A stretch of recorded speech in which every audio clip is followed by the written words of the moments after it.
Halo semuanya, sawadee-krap. Apa kabar? Semoga kabar kalian selalu baik dan juga sehat. Selamat datang di segmen analisa. Hari ini kita akan bahas mengenai kasus pembunuhan di Subang, Jawa Barat. Dan yang akan aku bahas hari ini lebih fokus ke Pak Yosep dan juga Dano. Ada satu konsistensi dari beberapa minggu yang lalu sampai sekarang sudah hampir hari ke-50 setelah kejadian.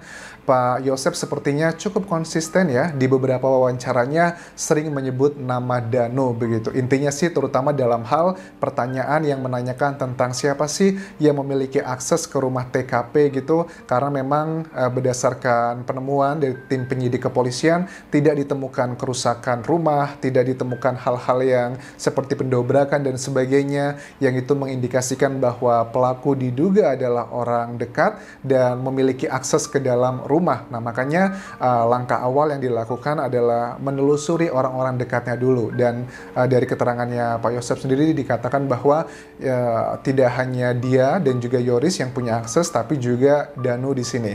Tapi dari Yoris juga sudah membantah sebenarnya Yoris tuh nggak punya akses juga. Mungkin ini adalah miskomunikasi ya. Mungkin dari Yoris mengatakan kuncinya itu memang sering kuncinya cuma satu, tapi kadang kita taruh di luar, misalnya di bawah pot, di atas jendela dan tempat-tempat tertentu yang intinya yang tahu adalah orang-orang tersebut, itu adalah kebenarannya. Mungkin kuncinya cuma satu begitu. Nah, salah satu wawancara terbaru Pak Yosep di program TV One Menyingkap Tabir ya, Pak Yosep mengatakan bahwa sekali lagi menyebut Danu yang punya akses, dan ada satu informasi yang menurut aku agak sedikit unik kenapa harus disampaikan seperti itu tentang statusnya Danu di dalam keluarga mereka, bahwa Danu itu adalah anak angkat. Kita simak dulu ya cuplikan dari Pak Yosep Hidayah ya berikut ini. Ya di sekolah atau di gitu-gitu Pak, atau karena kedekatan dengan keluarga. Dan itu anak ibu Ida tapi anak angkatnya itu. Danu itu anak ibu Ida tapi anak angkat. Aku nggak tahu tujuannya apa, tapi mungkin ingin menggambarkan bahwa ya dekat, tapi mungkin sedekat-dekatnya hubungan emosional, lebih dekat hubungan darah, mungkin itu adalah tujuannya, tapi itu adalah asumsi. Tapi memang kalau kita bahas ya mengenai ini, yang aku bahas adalah konsistensinya Pak Yosep ya. Ini bukan tentang benar atau salah, karena yang menentukan benar atau salah tentunya adalah tim penyidik nanti. Dan yang kita lihat di berita, misal di media massa, apa-apa yang disampaikan oleh para saksi ini, belum tentu yang disampaikan itu sama persis seperti di BAP atau berita acara pemeriksaan.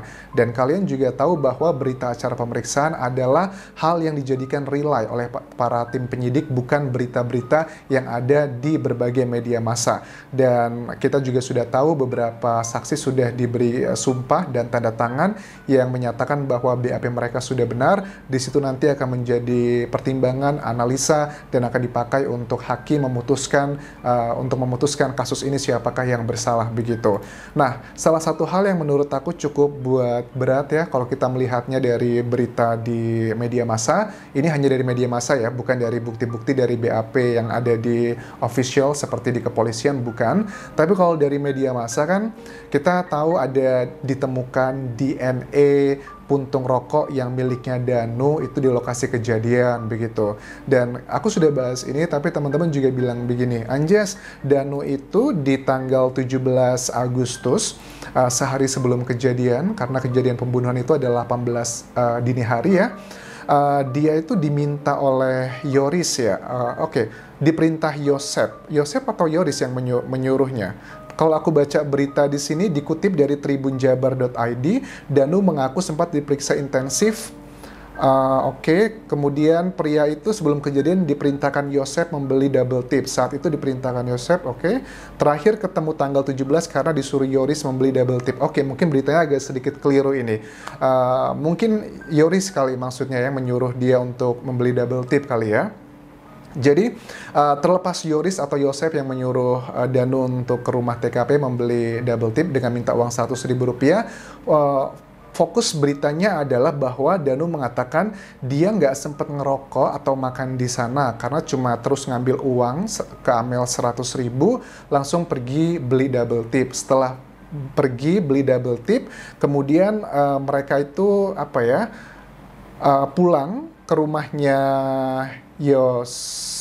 Yoris, kemudian mereka melakukan kayak gathering atau ngeliwet ya dalam bahasa Sundanya seperti itu, kumpul bareng-bareng di situ. Nah, ini sekaligus mematahkan gitu kalau ada beberapa orang yang bilang kok ada DNA-nya rokoknya Danu di situ? Kan mungkin aja sehari sebelumnya pada saat dia mengambil uang ke almarhumah Amel, mungkin dia ngerokok di situ. Ternyata sudah dibantah di sini. Itu menurut aku yang cukup membuat pertanyaan kenapa kok bisa ditemukan DNA puntung rokoknya Danu di sana. Yang lainnya juga adalah ada beberapa kemungkinan, misalnya memang sengaja ada orang yang sedang memframing Danu, memindahkan puntung rokok ke lokasi TKP, itu juga bisa aja terjadi. Tapi aku tahulah dari tim kepolisian pasti pada saat mereka menganalisa puntung rokok tersebut, usia manusia aja, usia kematian, usia yang zaman prasejarah, itu bisa diketahui ini puntung rokoknya sudah berapa lama gitu. Aku yakin dengan kecanggihan yang dimiliki oleh tim kepolisian Indonesia untuk mengetahui usia puntung rokok tersebut berapa lama bisa diketahui juga. Karena kan 3 hari sebelum hari kejadian, beberapa hari sebelumnya juga kan Danu memang sempat kumpul di rumah TKP untuk melakukan sesuatu hal dan diduga Danu ngerokok dan sebagainya juga di situ. Nah, kalau di tanggal 17 Agustus memang Danu mengakui dia itu merokok, tapi merokok bukan di rumah TKP tapi di rumahnya Yoris gitu. Mungkin aja kita nggak tahu apa yang terjadi, tapi dari keterangan keluarga Yoris di sini mengatakan pada saat mereka gathering itu tidak bersama Pak Yosep gitu. Pak Yosep nggak ikut kok gathering di rumahnya Yoris di tanggal 17 Agustus tersebut. Pak Yosep hanya pulang ke rumah TKP itu dan kurang lebih jam 9 malam baru meninggalkan rumah TKP dari kedua korban ya, almarhumah di situ. Oke, tidak hanya Yoris sendiri, untuk kita bahasnya dalam masalah yang scientific evidence ya, adalah untuk puntung rokok. Sementara yang kedua adalah mengenai sidik jari. Nah, sidik jari, kan kita sudah membaca banyak berita di media massa bahwa sidik jari Yosef banyak ditemukan di lokasi pembunuhan ibu dan anak di Subang. Dan dari tim kuasa hukum mengatakan bahwa wajar saja karena kan Yosef itu tinggal di lokasi kejadian, jadi ya wajar aja ditemukan banyak sidik jari di sana. Tapi ada satu fakta lagi yang menurut aku nggak bisa kita hindari begitu aja, karena berdasarkan beberapa jurnal menyatakan sidik jari manusia itu biasanya akan bertahan di suatu tempat atau di tempat yang besi atau hal-hal yang seperti itu, kecuali kain ya, itu biasanya bertahan antara 5 sampai 6 jam. Kenapa aku bilang kecuali kain? Karena sidik jari manusia itu tidak bisa menempel di kain. Nah, kalau dari tim Inavis sendiri memperkirakan bahwa pada saat pengambilan sampel sidik jari, aku sih menduganya dan sangat yakin bahwa tim Inavis pada saat melakukan pengambilan sampel, baik itu sidik jari dan juga pengambilan puntung rokok, itu adalah di tanggal 18 Agustus 2021 pada saat mungkin jam 7-an pagi pada saat ada pelaporan tentang terjadinya pembunuhan ini. Makanya aku bilang itu cukup fresh lah ya, karena kalau sudah semakin lama kan akan semakin sulit mendapatkan sidik jari tersebut. Nah, kembali kalau Pak Yosep mengatakan bahwa Pak Yosep itu meninggalkan rumah TKP di tanggal 17 Agustus jam 9 malam, dan dari tim Inavis mungkin di Subang mengambil sampel sidik jari itu mungkin jam 7-an pagi ya, karena ditemukan kan pertama kali jam 7.15 oleh Pak Yosep di sana. Jadi sudah lebih dari 6 jam ya, kalau ditarik dari jam 8 lah anggap aja gitu, berarti ya jam 2 harusnya kok. Jadi sudah nggak ada lagi sidik jari Pak Yosep. Tapi kenapa kok bisa ditemukan di sana?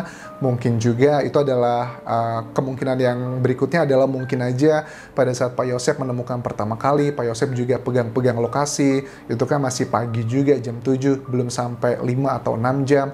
Mungkin itu ada juga kemungkinan terjadi di situ. Oke, tapi menurut aku masih sangat menarik dan juga unik adalah dari awal sampai sekarang Pak Yosep sepertinya konsisten ya, tetap menyebut Danu, bahkan memberikan informasi yang menurut aku tidak begitu fundamental mengenai bahwa Danu itu bukanlah keluarga kandung di keluarganya, merupakan anak angkat. Untuk apa menyampaikan hal itu? Apakah ada maksud tertentu ataukah hanya sekedar ngomong basa-basi aja? We never know about this one. Satu hal lagi juga yang kita ketahui dari keterangan di sini seperti Yoris ya. Yoris kan di beberapa liputan ada beberapa media massa di sini mengatakan bahwa Yoris itu pengen bukan berdamai ya, apalah istilahnya gitu. Pokoknya ingin berkomunikasi dengan sang ayahnya, Pak Yosep ya. Ketemuan di balai difasilitasi oleh kepala desanya begitu, tapi sudah ditungguin ternyata tidak datang. Tidak hanya dengan Yosep saja, dengan istrinya Ibu Mimin pun, istri keduanya, dari tanggal 18 Agustus sampai berita diturunkan, Pak Yosep juga tidak pulang ke rumah. Bahkan Bu Mimin juga sepertinya sedang punya tekanan batin ya, tekanan mental pastinya. punya kesulitan ekonomi, kesulitan psikologi dan sebagainya, tapi justru suaminya tidak ada, pasti juga sangatlah tidak mudah begitu. Yang menjadi pertanyaan aku, kenapa? Aku melihat dari beberapa berita ya, ini tidak 100% benar karena aku hanya melihatnya dari jejak digital, kita nggak tahu aslinya seperti apa. Sepertinya kalau aku lihat dari beberapa berita, Pak Yosep itu cenderung menjauhi keluarga intinya. Yoris ngajak ketemuan, ditunggu tidak datang. Kemudian Ibu Mimin juga dari tanggal 18 Agustus sampai sekarang tidak pernah pulang. Memang mungkin ketemu pasti pada saat terjadinya pemeriksaan di kepolisian ya, karena kan mereka sudah belasan kali dilakukan pemeriksaan oleh kepolisian. Oke, aku sangat yakin sekali bahwa beberapa waktu lagi kita akan melihat babak baru, yaitu adalah babak penentuan tersangka siapakah yang terlibat dalam kasus pembunuhan sadis ini. Aku rasa itu dulu yang bisa aku bahas di video ini. Terima kasih sudah menonton. Terima kasih teman-teman yang sudah hampir 20%. Nggak cuma nonton doang sekarang, tapi juga sudah subscribe. Terima kasih banget. Itu adalah support nyata kalian buat aku agar terus membuat video-video menarik di segmen analisa ini. Kawan kerap semuanya, tinggalkan like, tinggalkan komen, dan subscribe channel YouTube ini. Bye-bye.